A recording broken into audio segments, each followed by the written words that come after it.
issued an Amber Alert for an 8-year-old boy. He was abducted from his home near El Dorado, Texas. It's time. You ready?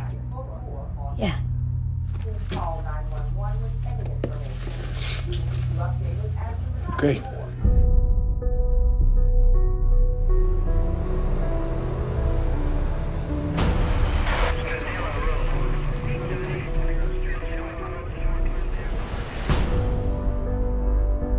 What do you know about Alton Meyer? I wouldn't know where to start. He would have fits. Things would break. It was like a feeling. Kind of feeling. We need to know where he is. You all have no clue what you're dealing with, do you?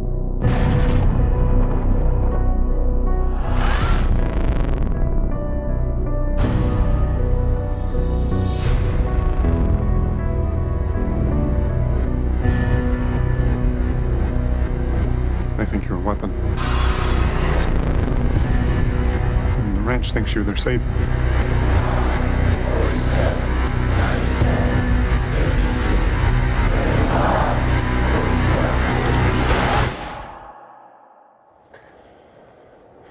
Dad, it's okay.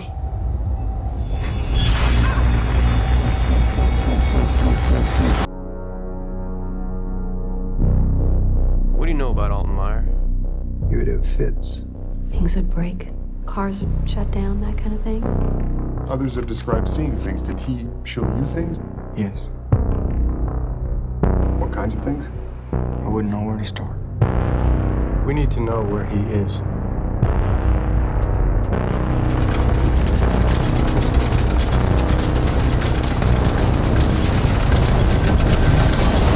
You all have no clue what you're dealing with, do you? It's okay. It's okay.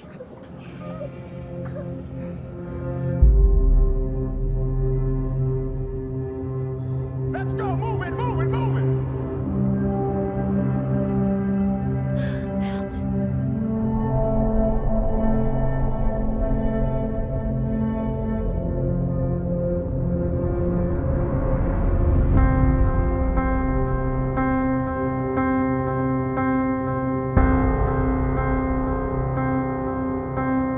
What if Alton doesn't belong with us?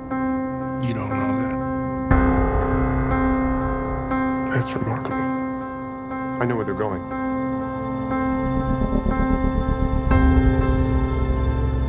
He believes in something. Good people die every day believing in things. You don't have to worry about me. I'll always worry about you, Alton. I like worrying about you. That's the deal. It's okay. I know why I'm here. Is the arrival of an alien savior just around the corner? I believe we are being prepared for that very event. Tons of movies and television shows, music videos, books, children's cartoons, I believe are all depicting this. Something big is about to happen. Now, this is just one of many movies that is showing this, and this particular one called Midnight Special that came out just this past March. Interestingly enough, it was right around the Brussels bombings on 3/22. This came out on 3/18 of this past March, and my wife and I saw this for the first time a few days ago, and it was an excellent story. It had a great plot. It was very interesting to watch, good sci-fi and special effects, and very clean, I might add. But the fact is, the more that we watched this movie, the more we could see it was totally in our face as to what is about to happen, what is about to come. And I'd really like to break down some of these things for you so that you can see for yourself what this movie is about. I'm hoping that I don't spoil it for you. If you're already planning on seeing this, I would still encourage you to see it, as there's a lot of things that you will see for yourself if you have the eyes to see it and the ears to hear it. Okay, but if we go right to the IMDb site, it talks about how a father and son go on the run, pursued by the government and a cult, drawn to the child's special powers. Now, again, it can seem like a nice movie, and it was a very good movie to watch, but there's very interesting things that I'd like to show you. I'd like to show you some articles, as well as some screenshots I was able to get from some of the trailers, and we'll just go through that, as much as I can to show you what I believe this movie is saying. Okay, so the storyline is all around a boy named Alton Meyer, and he's like unlike any other in the world, with bizarrely powerful abilities and strange weaknesses. In the middle of the night, his father Roy spirits him away from the isolated cult that practically worships him and is determined to regain him at all costs. At the same time, Alton's abilities have been noticed by the US government as well, and they are equally insistent on getting to the bottom of this mystery, with Paul Saviour of the National Security Agency leading the federal pursuit with his own questions. These rival hunts force father and son into a desperate run towards a looming date with destiny that could change everything. Okay, so keep this in mind. It's about a particular boy named Alton Meyer. Okay, he's on the run with his father. The government is after him. A religious cult that worships him is also trying to get him back, and they're using very forceful means, basically showing religious, force, religious terrorism, all that kind of stuff. Then, of course, the government also wants him, and, it just goes from there. So, let's just take a little deeper look as to what's going on here. I found a great website, a little bit of a breakdown of this movie from a few websites that I'll show you. This one is from Illuminati Watcher, and this talks about many other movies, but when it came to this one, is another child superhero concept is found in Midnight Special, where we follow an 8-year-old boy with special powers as they are chased by religious extremists and government agents. Okay, these religious extremists are pictured by this man. His name is Dork. Sorry, not Dork. So this man's name is Dirk, and he is the leader of this cult, and they call themselves the Ranch. He's, I guess you call him like the pastor or the head guy of this particular cult, and they are worshiping this boy. Here's a picture of the congregation, I guess you could say, and as he, mentions particular sermons, they rhyme off these numbers, very stone-faced and almost in a trance, and they just blindly follow this whole thing, this cult and whatever this man has set up, to worship this boy. Later on, early in the movie, you see the government being questioning, people from this cult, from this ranch, because they want to know about this boy Alton as to what is going on with this. Okay, but anyways, so they are chased by religious extremists and government agents. In the trailer, you hear, "He is not like us." And later we hear Adam Driver's character, the actor who played Kylo Ren in Star Wars, who was the main bad guy in the recent Star Wars, tell the boy that he is being viewed as the Savior.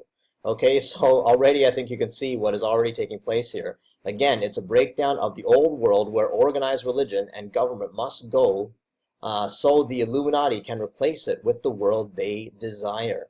Okay, so it seems that we could either look at this trend of young teenage heroes one of two ways. First, it could merely be a demographic situation where the producers are seeking a certain age for the audience. Second, we could argue that this is a push for Crowley's Aeon of Horus. The crowned and conquering child will reign supreme in the future, and these stories are paving the way to plant that into the subconscious. And I fully agree with that. I believe that we are being programmed and prepared for something big happening, possibly, an alien savior which could come in the form of a child who will basically deceive the world, will come with all kinds of, superpowers, as the Second Thessalonians says, that the Antichrist will come with all kinds of signs and lying wonders.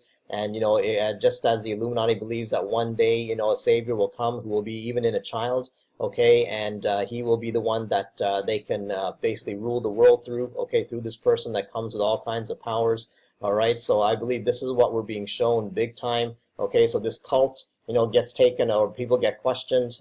They have their religious extremists that go after this boy because they want him for their services, okay? And as we keep going, with some of the other articles I found another great write-up from this Lynn Cinnamon blog, and this person speaks of how all we get is an explanation that Alton is from another world. Now, I find it interesting that Alton, is the name of the boy that everyone is after, and he has these special powers. As soon as I heard the name Alton, I started thinking of, alternate reality, alternate kind of being. This name Alton sounds very similar to that, okay? And anyways, we get the explanation that Alton is from another world, one that's invisible to us, but sits directly about the earth.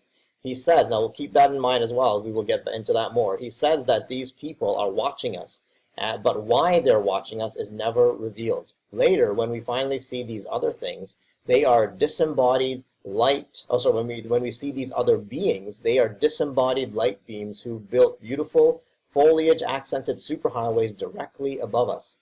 That's all we find out about them. And story-wise, it's a bit of a letdown. Anyway, that's the point of this person. But, it's really interesting what they're showing here, that they, like even Alton, in one of the scenes, he is shown in a particular room talking about that, that there's a world, he makes one hand like this in the shape of a dome, okay, and then he goes, there's a world on top of another world, and that's where, these things come from. That's possibly where he's from. So literally showing, the picture of a dome, a firmament, literally what the Bible is talking about.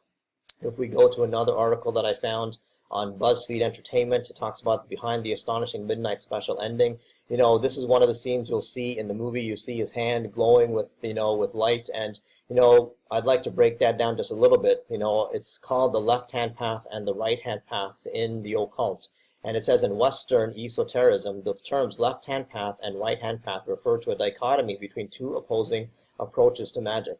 This terminology is used in various groups involved in the occult and ceremonial magic. In some definitions, the left-hand path is equated with malicious black magic and the right-hand path with benevolent white magic. Other occultists have criticized this definition, believing that the left-right dichotomy merely refers to different kinds of working and does not necessarily connote good or bad magical actions. Okay, so again, we can see what is being shown here. This boy has powers. Of course, he has the left hand raised. Every time he gives a display of his power, he does this. He raises the left hand, and the hand starts to glow. So I believe it's showing definitely this black magic, occultic stuff going on. But I found what was said in this article about the movie very interesting. It says the film currently in limited release is structured as an extended chase sequence between Roy, which is played by Michael Shannon, and his son Alton, who's played by Jaden Lieberer, and government and religious figures keen on capturing Alton because of his supernatural powers. A cult known as the Ranch wants the 8-year-old for his ability to project his consciousness into others through his glowing eyes. Okay, so basically people are worshiping him because he can transfer information from himself to other people just through his eyes. If you look into his eyes, all of a sudden you'll see beams projected from his eyes into yours, and there's just this form of communication. People just can't get over it. They can't get enough of it. They worship this boy. They even weep for this boy. They are very emotional about this boy, and they really do worship him. Okay, so then the government wants him for his ability to intercept encrypted military communications seemingly from thin air. Meanwhile, Roy, his friend Lucas, who's played by Joel Edgerton, and eventually Alton's mother Sarah, who's played by Kirsten Dunst, drive relentlessly across the country to get Alton to a specific set of coordinates by a specific date. Okay, and keep that date in mind, because again, it's a Friday, just like we were shown in X-Files, that everything will begin on a Friday. I will get to that date later on. Both communicated to them via Alton. Even after Alton reveals to Roy, Sarah, and Lucas that he is from a world built on top of ours. Okay, so he is from a world built on top of ours, populated by beings like him, who have been watching humanity for a very long time. None of his crew quite know why they are going to this location or what they'll find when they arrive, just that it is imperative for Alton's life that they get him there. Okay, so let's talk about this a little bit. A world built on top of ours. I believe that, to me, this is showing the firmament, okay, something that the book of Genesis speaks of, and there's many references to this firmament all throughout the Bible. We can see even a reference right here from this picture, okay, from Genesis 1:7, and God made the firmament and divided the waters which were under the firmament from the waters which were above the firmament, and it was so. Okay, Job's 37:18, hast thou with him spread out the sky, which is strong as a molten looking glass. Okay, so we can see that the firmament is solid. There is no breaking through the firmament. Okay, I believe this is, they are confirming the flat earth model, which is really the biblical model of the earth. And, there's a great article by Philip Stalling who talks about the biblical flat earth cosmology, and I would encourage you to look into this stuff. It's great research that many have done on what the Bible actually says about our earth. He quotes the scripture from Isaiah 40:22. It is he who sits above the circle of the earth, and its inhabitants are like grasshoppers, who stretches out the heavens like a curtain and spreads them like a tent to dwell in. Okay, so again, he goes on to even talk about the differences between the words that are used, totally indicating a circle and not a ball, as even the word for ball is used in a different part of Isaiah, so they definitely knew the difference between a ball and a circle. Okay, so I will leave links for these things. I would encourage you to check this out. But I believe that this movie is confirming the firmament, the society that this Alton is talking about, a world built on top of ours. Okay, which I believe is the second heaven. God's domain is the third heaven. But the devil loves to act like he is God. He wants to say that he's the one that is above there. Of course, the Bible talks about the first heaven, which is our, in our atmosphere, our domain. We can't even get past, I believe, a certain amount, because I totally believe the moon landings were fake. Man cannot get past the Van Allen belt, which I believe, where the firmament, we cannot get into the firmament, which the sun, moon, and stars are in. And this domain that is above ours, this world that is built upon ours, as Alton says, is where the fallen angels and the devil reside. Okay, they're in the second heaven, all right, in chaos, in the waters above, as the Bible talks about. And God's domain is above that, the third heavens. And this is exactly, I believe, in an occultic, esoteric way. We are being shown that in this movie, that Alton claims that he is from a people that has a world built on top of ours. Okay, so I believe this is what we're showing, or what we are being shown. I will show you a picture later on, or even now I can show you a picture of even a dome firmament that shows up later on in the movie when Alton is being transformed. All right, so we're constantly seeing this dome imagery even later on in the movie. We see a dome that takes up almost a third part of the entire United States of America that appears when Alton is taken away. So, just things to keep in mind there as to what is going on. Okay, so definitely we are being shown things being populated by beings who have been watching. Just like this other article said, and we'll see a picture of it lately there, that these beings are disembodied light beings who built beautiful foliage accented superhighways directly above us. Okay, talking about their world. We constantly see, when we see movies that denote portals and different dimensions and beings coming out of different dimensions, we constantly see the portal filled with water, and usually the being comes out of the water. And I think this is just an occultic way of showing us that the second heaven, the waters above, where the fallen angels, dwell, they're coming from this domain, from this dimension, or from their realm into our realm, and they use this portal imagery to denote that, or to show us that in a cryptic way. Okay, so this is what I believe is going on here, that they're showing this kind of thing. As we go further on down in this article, again, I'll leave links for this. Okay, this is a scene in pretty much close to the end where you see this, literally this fallen angel city all of a sudden appear on the earth. Okay, and what I find interesting is that the director himself talks about connecting the dots, that's what's going on here. And he says, to extend the metaphor further, the most obvious set of dots in Midnight Special suggests that Alton is a fallen angel, and the beings who spend their days observing our world live in a kind of sci-fi hereafter. Okay, so Nichols recognizes how this oblique narrative technique could lead audience to see Midnight Special as a religious allegory, especially since the followers of the ranch regard Alton as a messianic figure.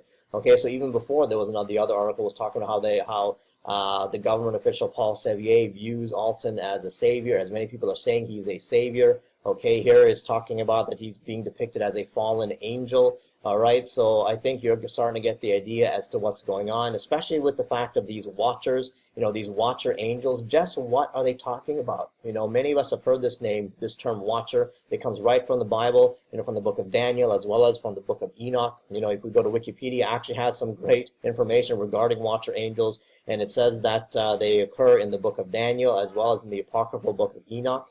Okay, and they are angels there are good ones and there are bad ones. Okay, they are biblical watcher angels, again, good or bad. The book of Daniel shows how a watcher came and spoke to Nebuchadnezzar. Now, he was a good watcher. Okay, a holy one had come down from heaven in the singular tense, so you can see, in the singular form. He describes how in this dream how the watcher says that Nebuchadnezzar will eat grass and be mad, and that his punishment is by decree of the watchers and the demand of the word of the holy ones. Okay, so we can see the watchers appearing in Daniel. Now these are, the holy ones, the good ones. Okay, the book of Enoch talks about the bad ones. Even the book of Genesis confirms this.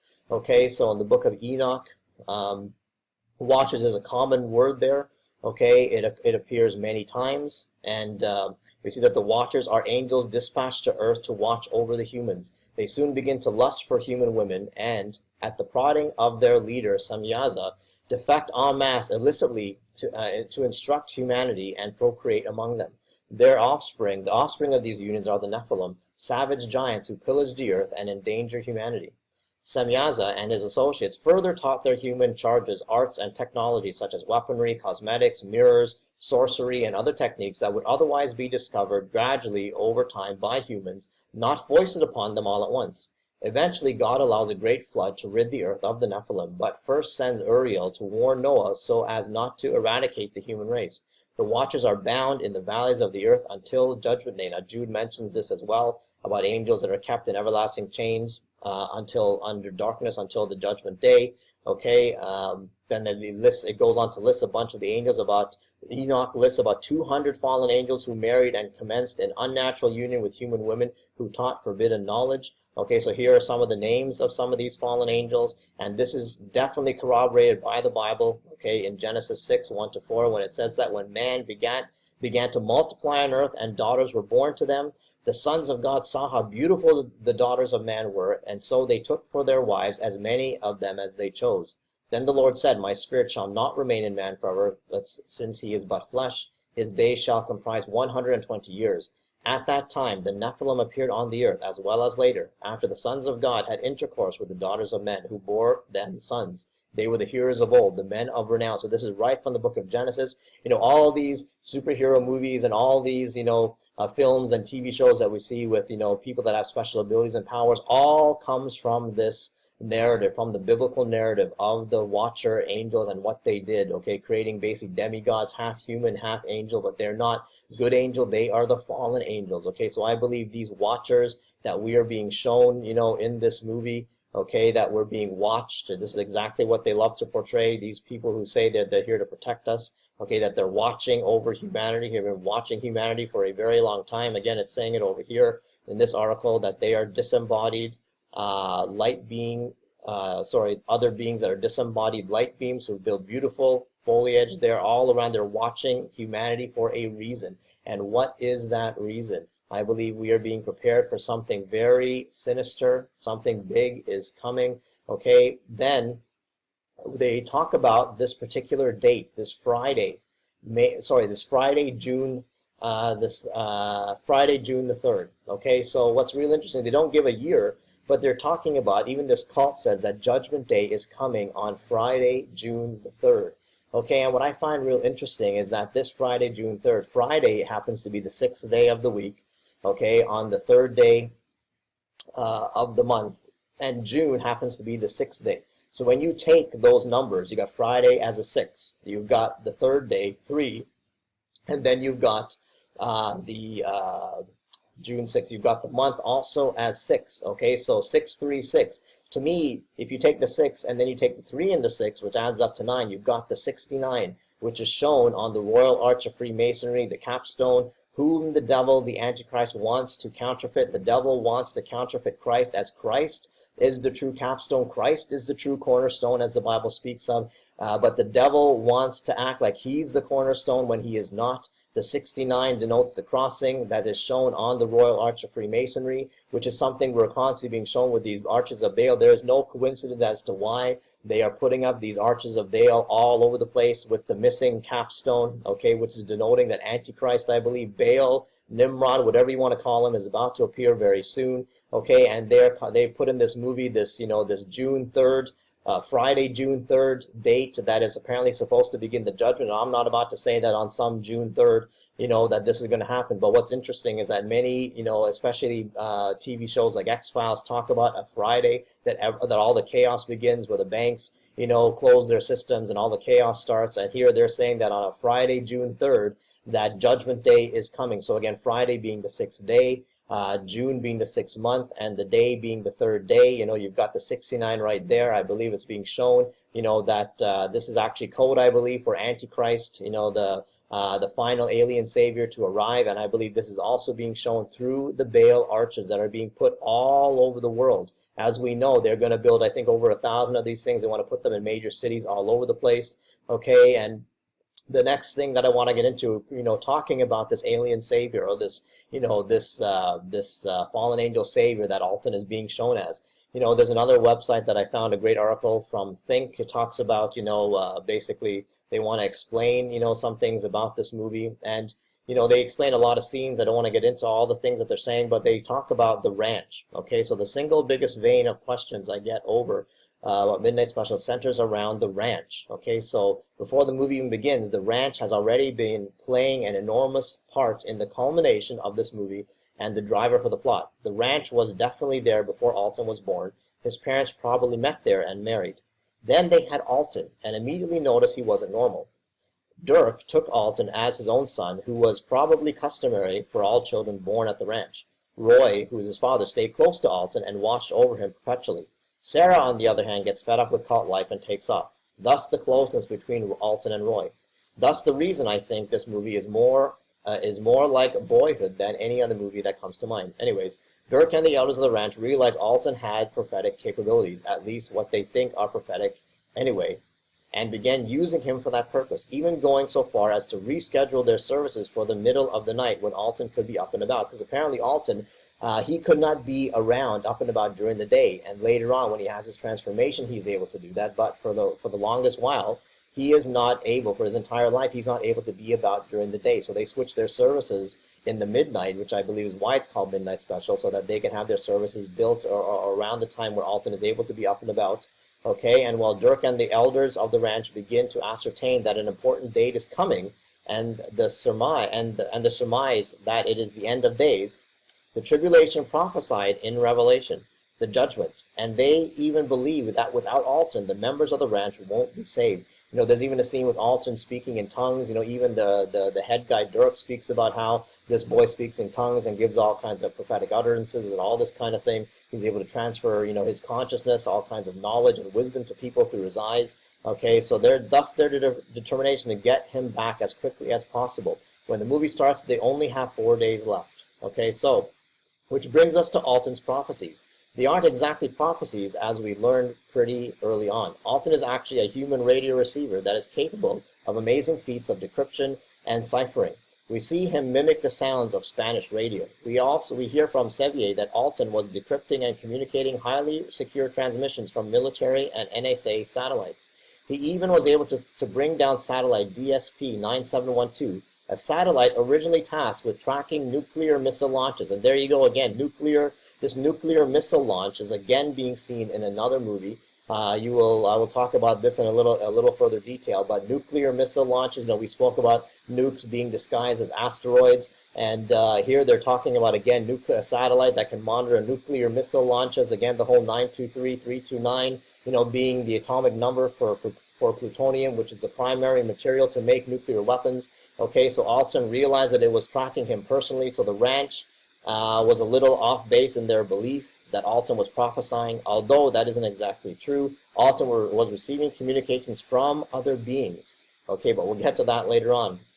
And then he lists off a bunch of numbers. Okay, all these numbers that people have memorized, apparently they're coordinates of a place that he needs to get to. Okay, and then it goes into like basically a whole timeline as to what happens in the movie. Okay, but this is what I find really interesting. This is where it gets real interesting. In the movie as well as in this article, and it talks about how this movie is 100% about Alton and who he is. We learn that he isn't normal, that he has powers that normal humans do not have, and that belongs somewhere else. One of the most important details explaining who the others are is written in a conversation, is within a conversation between Paul Saviour and Alton. Now, Paul Saviour is the person from the CIA, from the government, who interviews him, who Alton wants an audience only with him, and I'll show you some pictures of that. And so Paul asks Alton, "They believe you are a weapon." Alton says, "I am not." Paul then says, "And the ranch thinks you are their savior." Alton says, "I am not any of those things. I belong to a different world. There are people there. They watch us. They have been watching us for a very long time." And then Alton says, "I need to go where I belong." So from this conversation, we learn that these others, they are a race of extratemporal beings that spend their time watching humans for some reason. They live here on planet Earth with us and can see us through the veil between our world and theirs. So you can again see what is being portrayed in this movie. And this is what I found the most fascinating about this movie, is the whole Ascension theory of this movie. Okay, so the Ascension theory takes a cue from the Secret Service theory that a boy was accidentally, or more likely intentionally, born out of two worlds, our world and this another world, orb world. And with that in mind, Alton is obviously a Christ figure, supernatural and natural simultaneously. Okay, he ruffles the feathers of the religious institution that becomes infatuated with him, his knowledge and his utterances. They decide that they must have him back in their confines and under their protection, otherwise he should be dead. Alton experiences his own sort of death while in the field with his father as they watch the sunrise together. This rebirth is what saves him and allows him to really understand who he really is. Death and rebirth is an obvious picture of Christ, his death at the hands of the Pharisees and the resurrection 3 days later. And then the ending.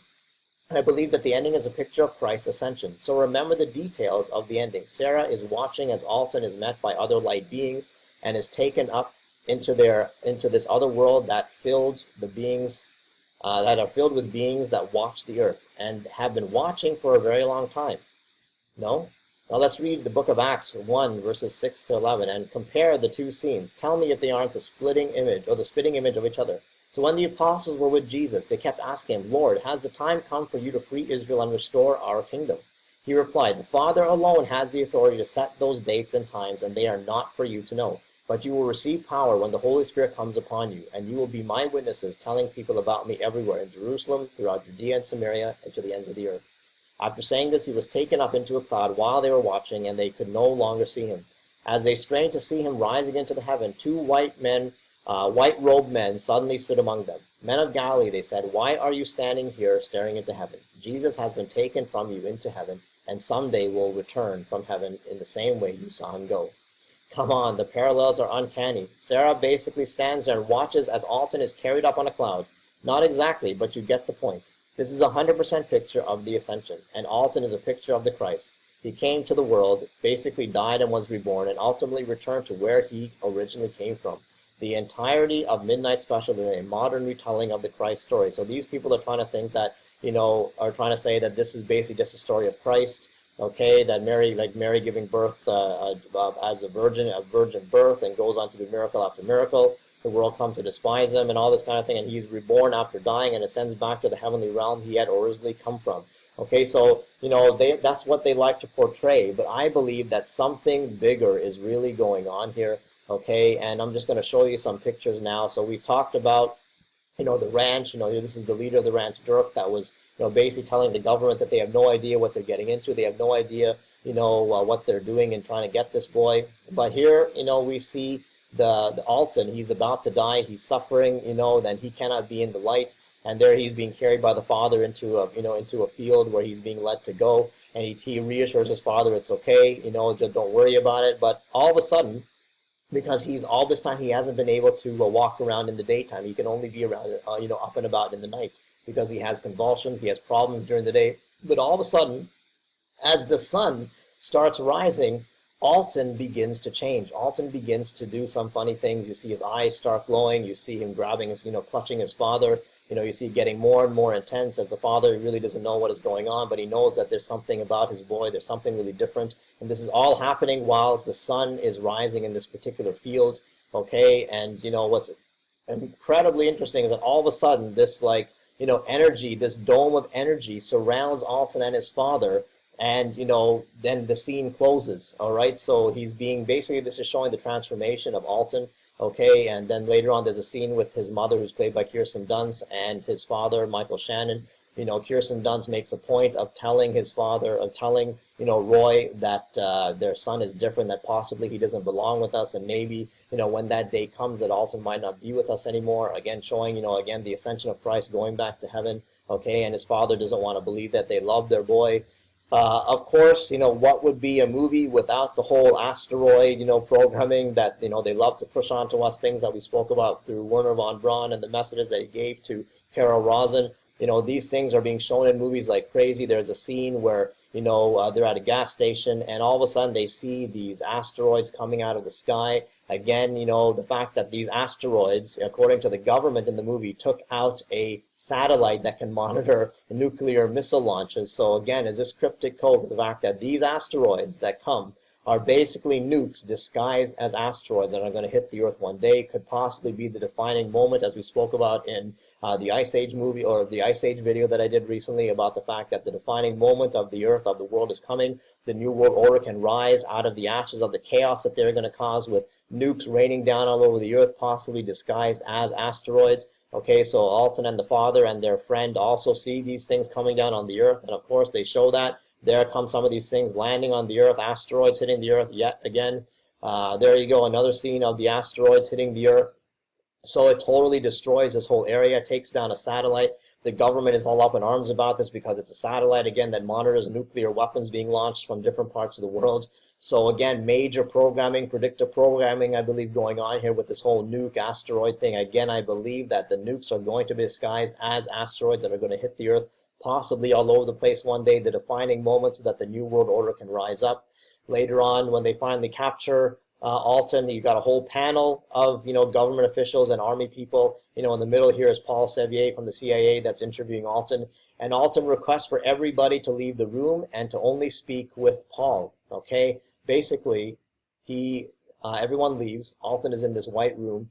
Okay, and Paul Saviour comes into the room. He's almost actually pretty scared to approach him because of the powers of this boy and what he can do. The boy basically gives him such a power, such a display of power. He starts controlling all the computers. He can turn on and off cars, and this is basically after the resurrection. That took place after he was healed. After this, what do you call that, dome of energy surrounded him. He was basically reborn. He died and was reborn, and now his powers are incredible. He can do so many things. He can control electronics. He can control cars. He can control computer equipment. Literally everything this guy can control through his mind.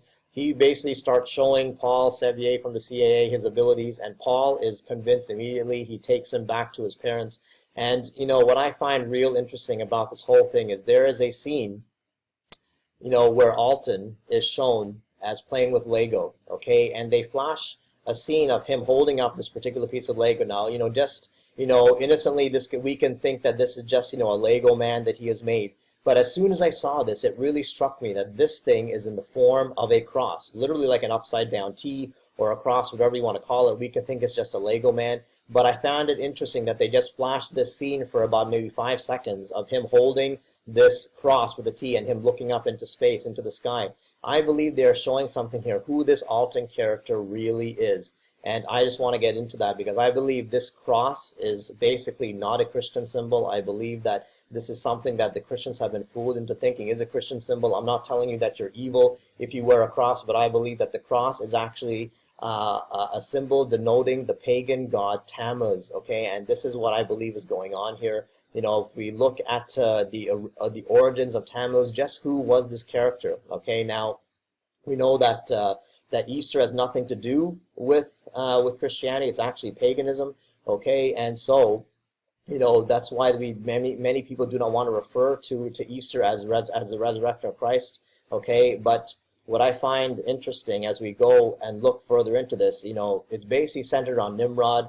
The Queen of Easter, who was Ishtar, Semiramis, and Tammuz, the reincarnated Nimrod. Okay, so Nimrod built and organized major cities. The Bible notes that these included Babel and all Nineveh and all these places. Okay, but Nimrod, when he eventually died, the Babylonian religion in which he prominently continued on. His wife, Queen, saw to that. Once he was dead, she deified him as the sun god. In various cultures, he later became known as Baal, okay, the great life giver, the god of fire, Balaam, Bel, Moloch, etc. So later, when this adulterous and idolatrous woman gave birth to an illegitimate son, she claimed that this son Tammuz, by name, was Nimrod reborn. Okay, so basically Tammuz and Nimrod are one and the same thing, Tammuz being the reborn son or the rebirth of Nimrod. Okay, which I believe we are being shown in this entire movie, that this boy who was about to die, okay, and his father had to take him to this field, and everything was like seemingly like he was going to die. But as soon as the sun started hitting this boy, as soon as the sun rays fell on him, all of a sudden this burst of energy, in a dome, encapsulated him, and all of a sudden he is reborn as something else. He has more powers. He's able to go about in the daylight. He's able to control things. Okay, I believe we are being shown the rebirth of Nimrod, of Tammuz, whatever you want to call him. Okay, he has all these. His powers are like totally accentuated. He can do so many things. Okay, so then Tammuz is the rebirth or reincarnation of Nimrod. Okay, so I believe, and they say that Ishtar claimed that her son was supernaturally conceived by no human father, and that he was the promised seed, the savior promised by God. And here you've got these people claiming, okay, that, even in that conversation I just showed you, that he is the Savior, okay, that the ranch thinks of him as a Savior, that many people think of him as a Savior. So again, I believe we can see what is happening here, okay, that this Alton is being perceived as a Savior by many people. The government, even people in the government are believing in him now, okay. That Semiramis claimed that this was from the prophecy of Genesis 3:15, where God himself, after mankind fell, promised to send a Savior. And Semiramis and Nimrod said that their son was this Savior, okay, which is basically Nimrod reborn. However, not only was the child worshipped, but the woman, the mother, who was also worshipped even much more than the son. Sounds like the whole Mary worship, Isis worship. It all comes from this, pagan religion of Semiramis and Nimrod. Okay, Easter became the goddess of the moon. In old fables, the mystery cults of their savior Tammuz was worshipped with various rites at the spring season. According to the legends, after he was slain or killed by a wild boar, he went into the underworld, but through the weeping of his mother, okay, and we're going to see that later in the Bible, he mystically revived in the spring, and springing forth the vegetation in the spring, okay, so we can see what is going on here, that I believe that what we are being shown here in this movie, especially the fact that he flashes this T, this is none other than the symbol of Tammuz, okay, and as we go further into this, we'll see that the cross is actually the symbol of Tammuz. It has nothing to do with Christianity, with Jesus. Tammuz is the false messiah of the religion created by Semiramis, the whore mentioned in Revelation. Yahweh has commanded his people, which is us, to come out of her and cease prostituting out the worship of the one true God to others, even the Messiah. The symbol of the son of Baal is the pagan religion of Babylon. Well, it was the cross. It is called the cross of Tammuz.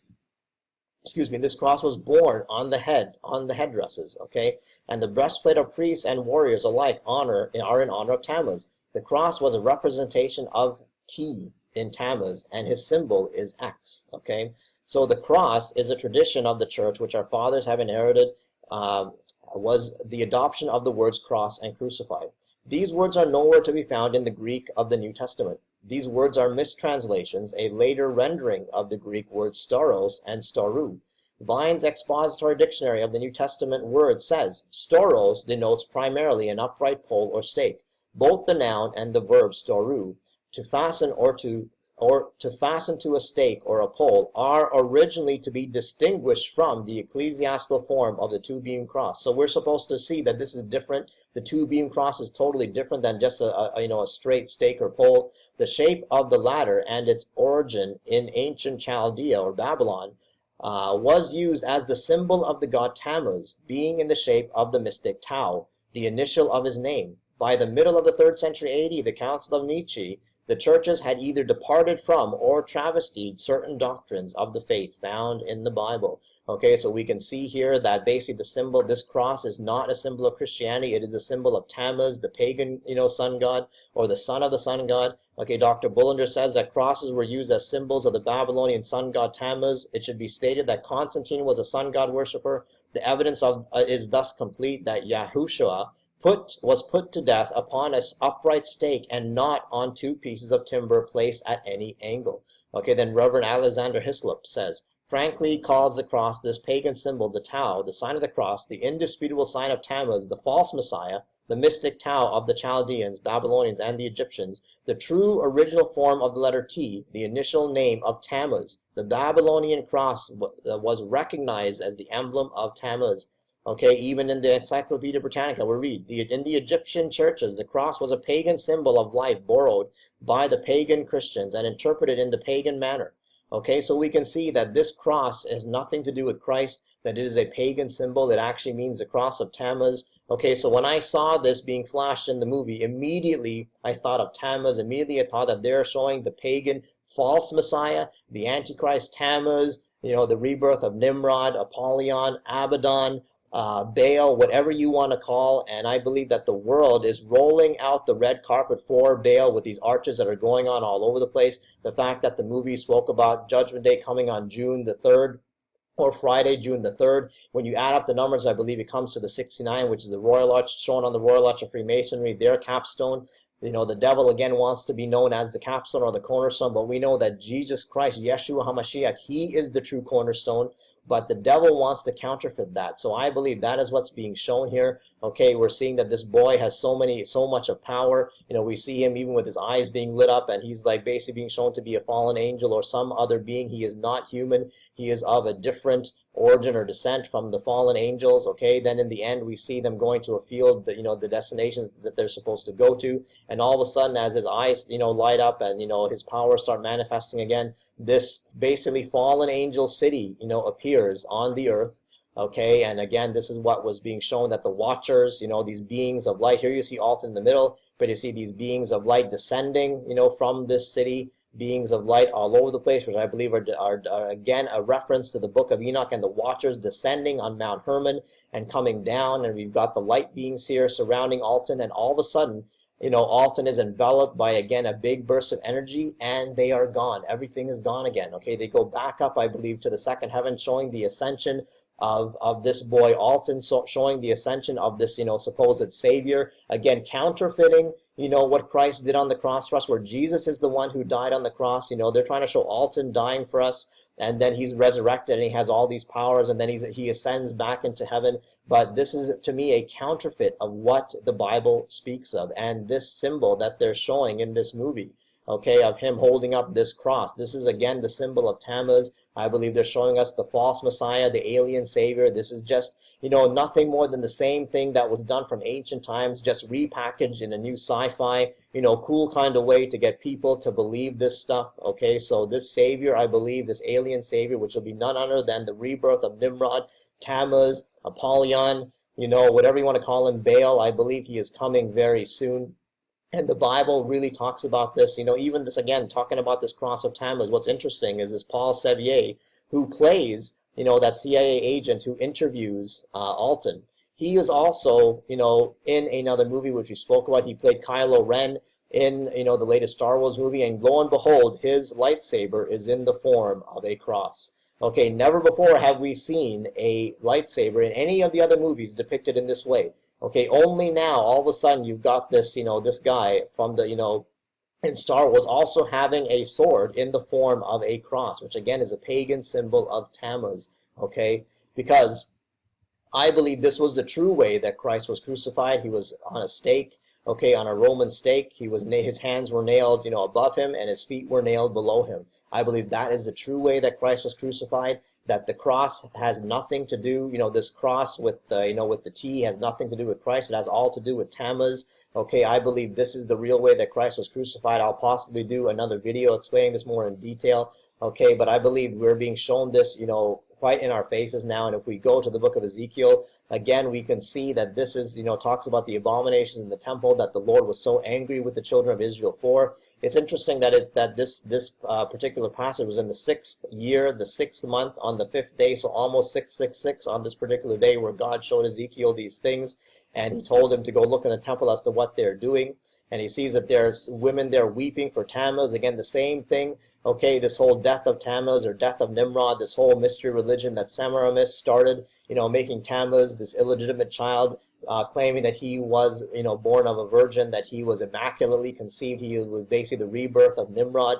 And here Israel is worshiping this Tammuz, and then they're also shown to be worshiping the sun, which is Nimrod, and Tammuz, the same thing. Nimrod, the sun god, okay, and Tammuz being the rebirth of Nimrod. This is what was going on already in ancient times with Israel. I believe this is the same thing that is happening in this day and age.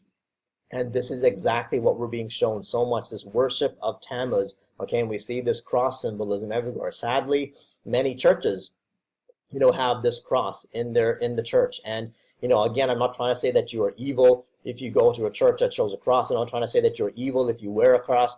All I'm trying to say to you is to be aware of the symbolism, that there is a very possible reality that this cross is definitely a pagan symbol, as many people have researched and found out about. And I believe we are being shown this in many cryptic ways, in this movie and others. Again, I showed the movie from Star Wars, and basically what this boy can do. I believe that we are being programmed big time.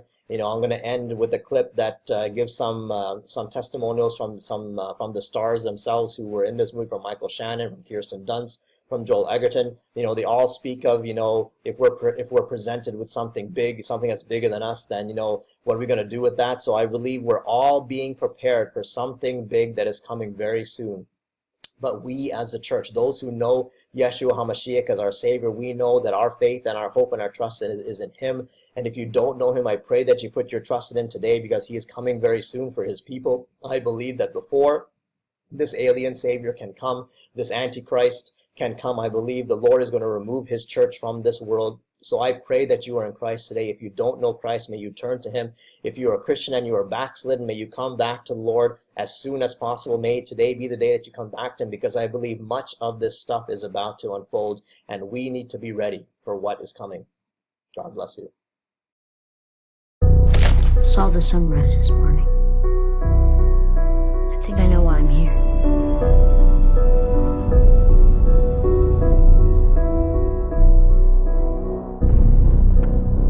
When I write, I try and think about my own life. And in this particular case, it was all about having a young son, this other person that you would do anything for because you're so connected to them. Dad, are you scared?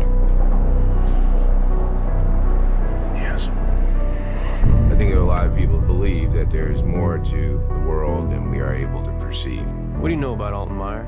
He would have fits. Things would break. Cars would shut down, that kind of thing.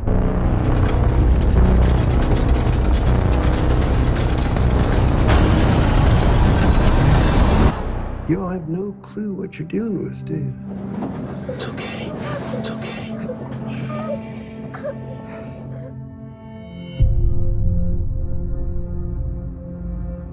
Midnight Special is about a boy named Alton. What he has is bigger than this world. How did you know this was here? I didn't. You want to understand the relationship between this father and this son and what they're both going through. For Roy, I don't think he knows exactly why his son is the way he is. I'm just trying to keep him safe. Anybody who's a parent would understand. But he needs to be somewhere else because he clearly has something happening to him that's not of this earth. I'm sorry. It's okay. I shouldn't have left you. No. I'm sorry.